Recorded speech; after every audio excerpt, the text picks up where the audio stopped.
Doctor ഒമ, ബംഗ്ലാദേശിലെ ഈ കിരാത നടപടി എങ്ങനെ നോക്കിക്കാണുന്നു? പ്രതിഷേധിക്കുന്നവരെ അടിച്ചമർത്തുന്ന സമീപനം, അതിന് നേതൃത്വം നൽകുന്നവരെ ജയിലിലടയ്ക്കുന്നു.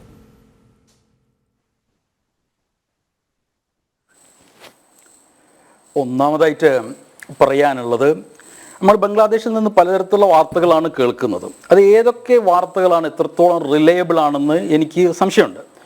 ഗോവിന്ദ് പ്രമാണിക് എന്ന അറിയപ്പെടുന്ന അവിടുത്തെ ഹിന്ദു ജോഡ നേതാവ് ഈ അടുത്ത് പറഞ്ഞത് ഇന്ത്യൻ മാധ്യമങ്ങളെയാണ് അദ്ദേഹം ശക്തിയായി വിമർശിച്ചത്. അദ്ദേഹം പറഞ്ഞു, ബംഗ്ലാദേശിൽ ഹിന്ദുക്കൾക്ക് പ്രശ്നമില്ല എന്ന് പറയുന്നത് ശരിയല്ല, പ്രശ്നങ്ങളുണ്ട്, അവർ ഭീതിയുടെ അന്തരീക്ഷത്തിലാണ്. പക്ഷേ ആ ഭീതി ബംഗ്ലാദേശിലെ ഹിന്ദുക്കൾക്ക് മാത്രമല്ല, അവിടെ അവാമി ലീഗിനെ പിന്തുണച്ച മുസ്ലിങ്ങൾക്കടക്കം ഭീതിയുണ്ട്. അവിടെ നടന്ന പല കലാപങ്ങളും യഥാർത്ഥത്തിൽ ഹിന്ദു വിരുദ്ധ കലാപമായിരുന്നില്ല. ഞാൻ പറയുന്നത് എൻ്റെ വാചകമല്ല, ഗോവിന്ദ് പ്രമാണിക്കിന്റെ വാചകമാണ്. അവിടെ ഹിന്ദു വിരുദ്ധ കലാപമായിരുന്നില്ല നടന്നിരുന്നത്, മറിച്ച് ഹസീനയെ പിന്തുണച്ചിരുന്ന ആളുകൾ, ആ കക്ഷികൾക്കെതിരെയുള്ള കലാപങ്ങൾ, അക്രമങ്ങൾ നടക്കാൻ പാടില്ല. അത് പക്ഷെ നടന്നു. പക്ഷേ ഇവിടെ ഇന്ത്യൻ മാധ്യമങ്ങൾ, പ്രത്യേകിച്ച് റിപ്പബ്ലിക് TV പോലുള്ള തീവ്ര വലതുപക്ഷ മാധ്യമങ്ങൾ പ്രചരിപ്പിക്കുന്നത് പോലുള്ള ഒന്നും നടക്കുന്നില്ല എന്ന് മാത്രമല്ല, ജമാഅത്തെ ഇസ്ലാമി സാധാരണ എപ്പോഴും പ്രതിസ്ഥാനത്ത് നിൽക്കുന്ന ഒരു സംഘടനയാണ് ജമാഅത്തെ ഇസ്ലാമി. അവരുടെ പ്രതിസ്ഥാനത്ത് നിർത്തുന്നത് എനിക്ക് സന്തോഷമേ ഉള്ളൂ. കാരണം ഞാൻ ജമാഅത്തെ ഇസ്ലാമിയുടെ ആരും അല്ല, അവരെ സംബന്ധിച്ചിടത്തോളം ഞാൻ അത്ര വളരെ ഇഷ്ടപ്പെടുന്ന ആളുമല്ല. പക്ഷേ ജമാഅത്തെ ഇസ്ലാമി നേതാവ് ഷഫീഖുർ റഹ്മാൻ അടക്കം ക്ഷേത്രങ്ങൾക്കും മറ്റും സംരക്ഷണം നൽകാമെന്ന് പറഞ്ഞ വാർത്ത ഇന്ത്യ ടുഡേ അടക്കം ഉദ്ധരിക്കുന്നുണ്ട്. പക്ഷേ ഈ സന്ദർഭത്തിൽ അന്തരീക്ഷം കലുഷ്യമാക്കാനോ, ഇപ്പം ഇതിനെപ്പറ്റി നമുക്ക് ഞാനോ ശ്രീ RV ബാബുവോ ശ്രീ അനിൽ നമ്പ്യാറോ ഒന്നും അവിടെ കാര്യങ്ങൾ യഥാർത്ഥത്തിൽ നേരിട്ട് അറിയാനുള്ള മാർഗ്ഗമില്ല. നമുക്കൊക്കെ ഉള്ള മാർഗ്ഗം എന്ന് പറഞ്ഞാൽ മാധ്യമങ്ങളാണ്. ഇതിൽ തന്നെ ഏറ്റവും ഡിപ്പെൻഡബിൾ ആയ മാധ്യമം എന്ന് പറയുന്നത് ലോകാടിസ്ഥാനത്തിൽ BBC വെരിഫൈ ആണ്. അപ്പോൾ BBC വെരിഫൈയിൽ ഞാൻ ഈ വാർത്ത നോക്കി, ഇന്ന് അതിനുശേഷം മുമ്പ് നോക്കി. അപ്പോൾ അവർ പറഞ്ഞിരിക്കുന്നത് most of the reports of attacks on Hindus could not be verified and were exaggerated എന്ന് പറഞ്ഞാൽ മിക്ക റിപ്പോർട്ടുകളും അവർക്ക് അതിന് നിജസ്ഥിതി ഉറപ്പുവരുത്താൻ കഴിഞ്ഞില്ല, മാത്രമല്ല അതിശയോക്തി ഉണ്ടായിരുന്നു. നമ്മൾ മനസ്സിലാക്കേണ്ട ഒരു കാര്യം എന്ന് പറഞ്ഞാൽ, വർഗീയത എന്ന് പറഞ്ഞാൽ ഒരു തരം വൈറസാണ്. അത് കോവിഡ് വൈറസിന് പോലെ, അതിന് അതിരുകൾ അറിയില്ല. അത് ലോകത്ത് എവിടെ ഇൻജസ്റ്റിസ് ഉണ്ടെങ്കിൽ ആ ഇൻജസ്റ്റിസ് ലോകത്ത് എല്ലാവരോടുള്ള ഇൻജസ്റ്റിസ് ആണെന്ന് പറയുന്നത്. എന്നെ സംബന്ധിച്ചിടത്തോളം ഞാൻ ഹിന്ദുക്കളെ വളരെ ഇഷ്ടപ്പെടുന്ന ഒരു മനുഷ്യനാണ്. കാരണം എൻ്റെ ഏറ്റവും നല്ല അടുത്ത സുഹൃത്തുക്കൾ, എൻ്റെ ഏറ്റവും നല്ല വിദ്യാർത്ഥികൾ, എന്നെ ഏറ്റവും അധികം സ്നേഹിക്കുന്ന ആളുകൾ ഹിന്ദുക്കളാണ്. ഹിന്ദുക്കൾ എന്നല്ല, ലോകത്ത് ഏത് രാജ്യത്തും ഏത് ന്യൂനപക്ഷത്തിനും നടക്കുന്ന ആക്രമണത്തെ നമ്മൾ നഖശിക്കാതെ എതിർക്കണം. ബംഗ്ലാദേശിലെ ഹിന്ദുക്കൾക്ക് സുരക്ഷിതത്വം ഇല്ലെങ്കിൽ ആ സുരക്ഷിതത്വം ഇല്ലായ്മ ആ രാജ്യത്തിന്റെ തകരാറാണ്, ആ രാജ്യത്തിന്റെ സംവിധാനത്തിന്റെ തകരാറാണ്. അതിന് പിന്നിൽ ആരാണെങ്കിലും അവരെ അമർച്ച ചെയ്യേണ്ടതുണ്ട്.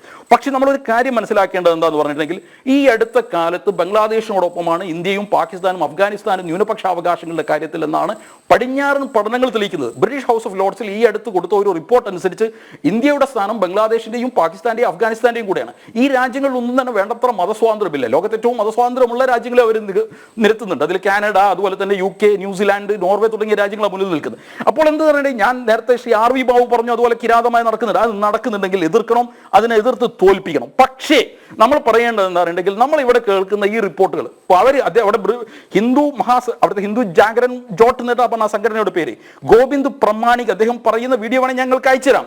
അദ്ദേഹം പറയാണ് ഇവിടെ മറ്റുള്ളവർക്ക് നേരെ ആക്രമണം നടന്നു. ഇവിടെ ആക്രമണം നടന്നതിൽ 400 അതിലധികം ആളുകൾ മരിച്ചിട്ടുണ്ട്. അതിൽ 9 പേർ മാത്രമാണ് ഹിന്ദുക്കൾ എന്നാണ് BBC വെരിഫൈ അടക്കം പറയുന്നത്. അപ്പോൾ നമ്മൾ പറയുന്ന രൂപത്തിലുള്ള ആക്രമണം അവിടെ നടക്കുന്നുണ്ടോ ഒന്നാമത് ഉറപ്പുവരുത്തണം. നടക്കുന്നുണ്ടെങ്കിൽ അതിനെ ശക്തിയായിട്ട് അമർച്ച ചെയ്യാൻ ബംഗ്ലാദേശ് സർക്കാർ മുതിരണം. ഇല്ലെങ്കിൽ നമ്മൾ തീർച്ചയായും ഇന്ത്യ ഗവൺമെന്റ് അതിനെ ശക്തി പ്രയോഗിക്കണം എന്ന് തന്നെയാണ് പറയുന്നത്. പക്ഷേ മറ്റൊരു രാജ്യത്തിന്റെ ആഭ്യന്തര കാര്യങ്ങൾ ഇടപെടാൻ പറ്റുമോ മറ്റോ നമ്മൾ ചോദിക്കാറുണ്ട്. ഇന്ത്യ രാജ്യത്ത് ഇപ്പൊ ഇന്നലെ ഒരു സമാധാനപരമായി പ്രകടനം നടത്തിയ അവിടെ ഈദ്ഗാഹ് സർവേ നടത്താൻ വന്ന ഉദ്യോഗസ്ഥന്മാർ ജയ് ശ്രീറാം വിളിച്ചുകൊണ്ടാണ് അവിടെ കടന്നതെന്ന് പറയുന്നത്. പോലീസ് അവിടെ തോക്ക് ഉപയോഗിക്കുന്നതിന്റെ വീഡിയോ സഹിതമുള്ള ചിത്രങ്ങൾ നമ്മുടെ മുമ്പിലുണ്ട്. അപ്പൊ അവിടെ 4 പേരെയാണ് വെടിവെച്ചു കൊന്നത്. ഞാൻ മനസ്സിലാക്കുന്നിടത്തോളം ബംഗ്ലാദേശിൽ ഈ പ്രതിഷേധവും നടന്നപ്പോൾ ആരെയും വെടിവെച്ചു കൊന്നിട്ടില്ല. അപ്പോൾ ഇന്ത്യയോ ബംഗ്ലാദേശിലോ കൂടുതൽ മതസ്വാതന്ത്ര്യം എന്ന് ചോദ്യം ചോദിച്ചാൽ ഞാൻ എപ്പോഴും ഇന്ത്യയിൽ നിന്നേ പറയുള്ളൂ. പക്ഷേ ഈ ചോദ്യം അന്താരാഷ്ട്ര സമൂഹത്തിന് മുമ്പിൽ ഉണ്ട്. മാത്രമല്ല, ഈ 4 പേർ വധിക്കപ്പെട്ടു മാത്രമല്ല, ഇന്ത്യയിൽ എത്രയോ മുസ്ലിം നേതാക്കൾ അവർ പല അവകാശങ്ങൾക്ക് വേണ്ടി സമാധാനപരമായി പ്രതിഷേധിച്ചതിന്റെ ഫലമായി, എത്രത്തോളം എന്ന് പറഞ്ഞാൽ ജാമിയ മില്ലിയയിലെ വിദ്യാർത്ഥികൾ പ്രതിഷേധിച്ചപ്പോൾ അവരെ ലൈബ്രറിയിൽ പോയി അടിക്കുക പോലെയാണ് ചെയ്തത്. അന്ന് MK നാരായണൻ മുൻ ഇന്ത്യയുടെ CBIയുടെ ഒക്കെ ചീഫ് അയാൾ ചോദിച്ചത് how much too much pressure cannot be applied is true but how much is too much എന്ന് ചോദിച്ചത്. എന്നാൽ വിദ്യാർത്ഥികളെ ലോകത്തൊരു രാജ്യത്തും നടക്കുന്നില്ല. ടിയാൻമൻ സ്ക്വയറിൽ പോലും ആ വിദ്യാർത്ഥികൾ അവര് ലൈബ്രറിയിലേക്ക് പോയപ്പോൾ, കോളേജിലേക്ക് പോയപ്പോൾ അവരെ വെടിവെക്കുന്നത് നിൽക്കുകയാണ് ചെയ്തത്. പക്ഷേ ഈ രൂപത്തിലുള്ള സ്വാതന്ത്ര്യ നിരാസങ്ങൾ, സ്വാതന്ത്ര്യ ലംഘനങ്ങൾ, സ്വാതന്ത്ര്യ നിഗ്രഹങ്ങൾ ഇന്ത്യയിലും നടക്കുന്നു എന്നാണ് ലോക സമൂഹം പറയുന്നത്. ലോകത്ത് ഒരു ജനതയുടെ അവരുടെ നിലവാരം അളക്കാൻ, അവരുടെ സാംസ്കാരിക നിലവാരം അളക്കാൻ, അവരുടെ പ്രബുദ്ധത അളക്കാൻ, അവരവിടുത്തെ ന്യൂനപക്ഷങ്ങളോട് എങ്ങനെ പെരുമാറണം എന്ന് നോക്കിയാൽ മതി. നമ്മൾ ഇന്ത്യയെ കണ്ടുകൊണ്ട് ബംഗ്ലാദേശ് പഠിക്കും, ഇന്ത്യയിൽ എങ്ങനെയാണ് ന്യൂനപക്ഷങ്ങളോട് പെരുമാറുന്നത്, അതുപോലെ തന്നെ ബംഗ്ലാദേശ് ആവണമെന്ന് പറയാനാണ് ഒരു ഇന്ത്യക്കാരൻ നിലയ്ക്ക് ഞാൻ ആഗ്രഹിക്കുന്നത്. പക്ഷേ അത് പറയാൻ കഴിയുമെന്ന് എനിക്കറിയില്ല. മാത്രമല്ല, അന്താരാഷ്ട്ര ലെവലിലുള്ള പല റിപ്പോർട്ടുകൾ പരിശോധിക്കുമ്പോൾ ഇപ്പോൾ ജമാഅത്തെ ഇസ്ലാമിയെ പറ്റി പറയുന്നു. ജമാഅത്തെ ഇസ്ലാമിയെ പറ്റി തന്നെ ഞാൻ ഇന്ത്യ ടുഡേയിൽ വന്ന ഒരു വാർത്ത അനുസരിച്ച് പറയുകയാണെങ്കിൽ, ജമാഅത്തെ ഇസ്ലാമിയുടെ സമുന്നത നേതാക്കൾ ഷഫീഖുർ റഹ്മാൻ അടക്കമുള്ള അവരുടെ അമീർ അടക്കമുള്ള ആളുകൾ ക്ഷേത്രങ്ങൾക്ക് സംരക്ഷണം കൊടുക്കുന്നു പറഞ്ഞു. മാത്രമല്ല, അവരുടെ യുവാക്കൾ ക്ഷേത്രങ്ങളുടെ മുമ്പിൽ കാവലിരുന്നു.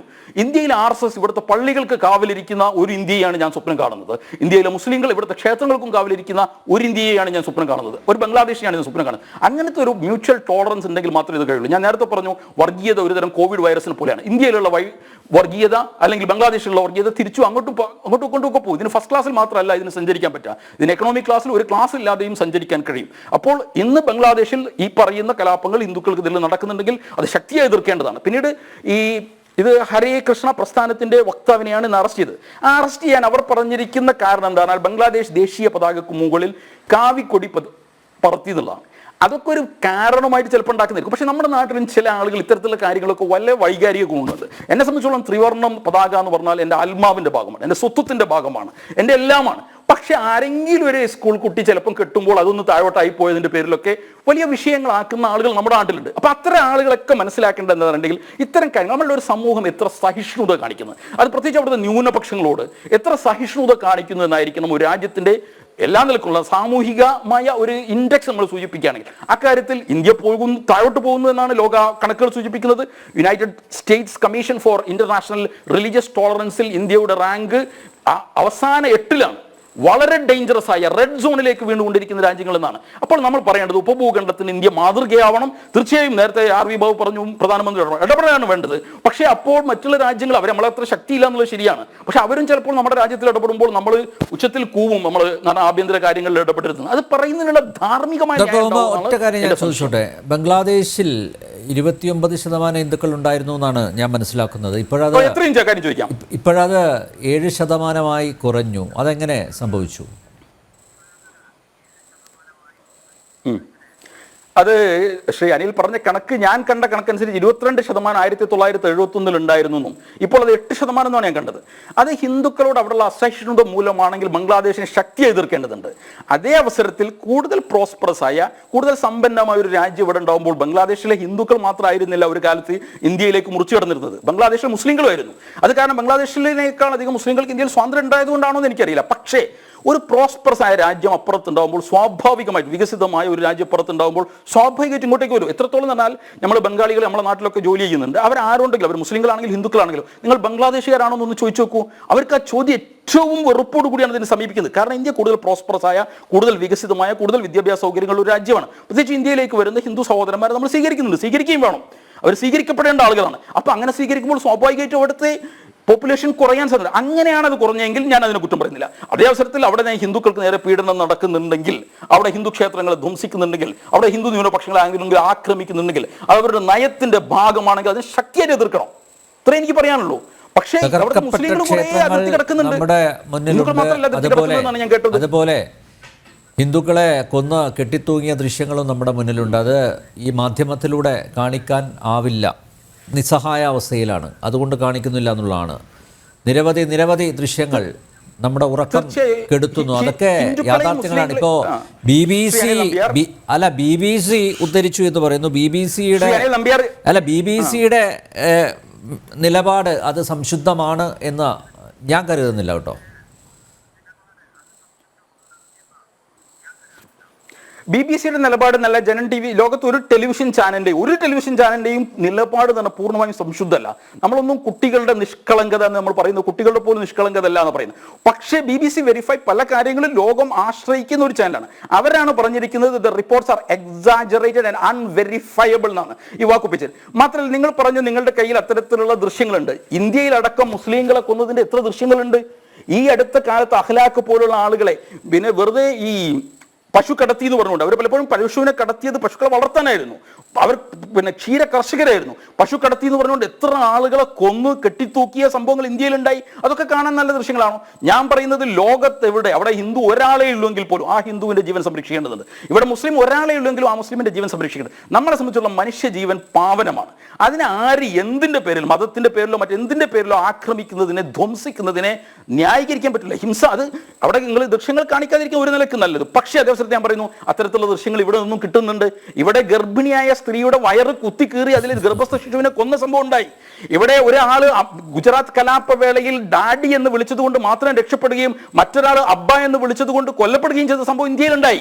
അപ്പൊ ഇങ്ങനത്തെ സംഭവങ്ങൾ ഉപഭൂഖണ്ഡത്തിൽ മൊത്തം നടക്കുമ്പോൾ ഉപഭൂഖണ്ഡത്തെ മൊത്തം ബാധിച്ചിരിക്കുന്ന ഒരു വൈറസ് ആണ് വർഗീയത എന്നും ആ വർഗീയത ഞാൻ നിങ്ങളടക്കമുള്ള ഒരു ശക്തിയായി നേരിടണമെന്ന് എനിക്ക് പറയാനുള്ളത്. ഇപ്പൊ എന്നിൽ ഒരു വർഗീയത ഉണ്ടെങ്കിൽ ഞാൻ അതിനെ നേരിടണം. നമ്മളിത് വൈറസ് പോലെ പലപ്പോൾ നമ്മൾ കണ്ടില്ലെന്നോ. പക്ഷേ അനിൽ നമ്പ്യാറിൽ ഒരു വർഗീയതയുടെ വൈറസ് ഉണ്ടെങ്കിൽ അനിൽ നമ്പ്യാർ അതിനെ കൊല്ലണം. അത് നമ്മൾ ഓരോരുത്തരും ചെയ്താലേ അത് നടക്കുള്ളൂ. നമ്മൾ അറിയില്ല ചിലപ്പോൾ നമ്മളുടെ വൈറസ് ഉണ്ടോ. വൈറസ് ഉണ്ടെങ്കിൽ അത് കൊല്ലേ പറ്റുള്ളൂ.